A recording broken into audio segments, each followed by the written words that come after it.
Thomas the tank engine has worked his branch line for many years and knows it very well.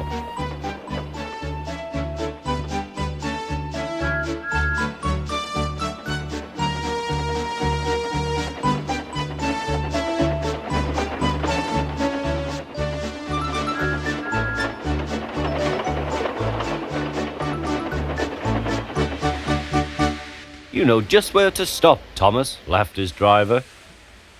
You could almost manage it without me. Thomas had become conceited. He didn't realize his driver was joking. Later, he boasted to the others. Driver says I don't need him now.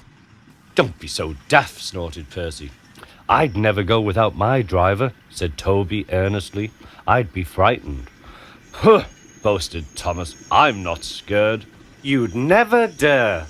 I would then. You'll see. The next morning, the firelighter came. Thomas drowsed comfortably as the warmth spread through his boiler. Percy and Toby were still asleep. Thomas suddenly remembered. Silly stick in the mud, he chuckled. I'll show them. Driver said I could manage without him. I'll just go out. Then I'll stop and wheesh! That'll make them jump.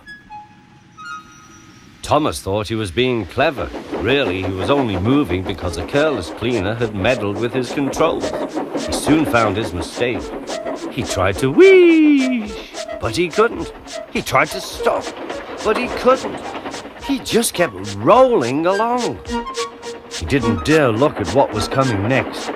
There was the station master's house.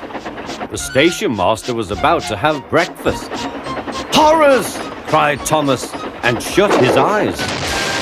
The house rocked. Broken glass tinkled. Plaster was everywhere.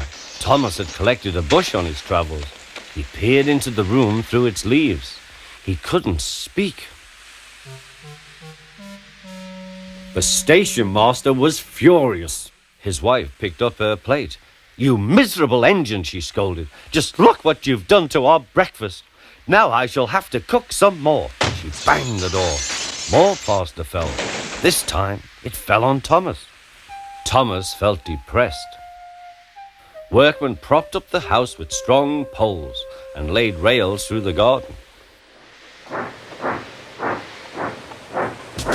Meanwhile, Donald and Douglas arrived.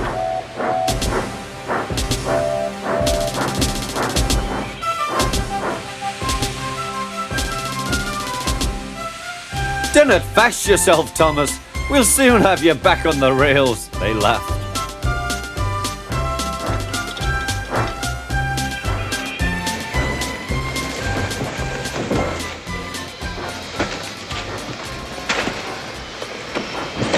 Donald and Douglas, puffing hard, managed to haul Thomas back to safety.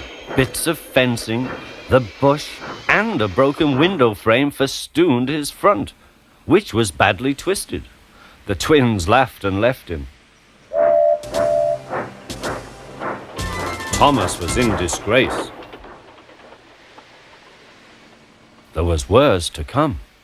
You are a very naughty engine. I know, sir. I'm sorry, sir. Thomas's voice was muffled behind his bush. You must go to the works and have your front mended. It will be a long job. Yes, sir. Meanwhile, a diesel rail car will do your work. The diesel, sir? Thomas spluttered. Yes, Thomas. Diesels always stay in their sheds till they are wanted. Diesels never gallivant off to breakfast in station masters' houses.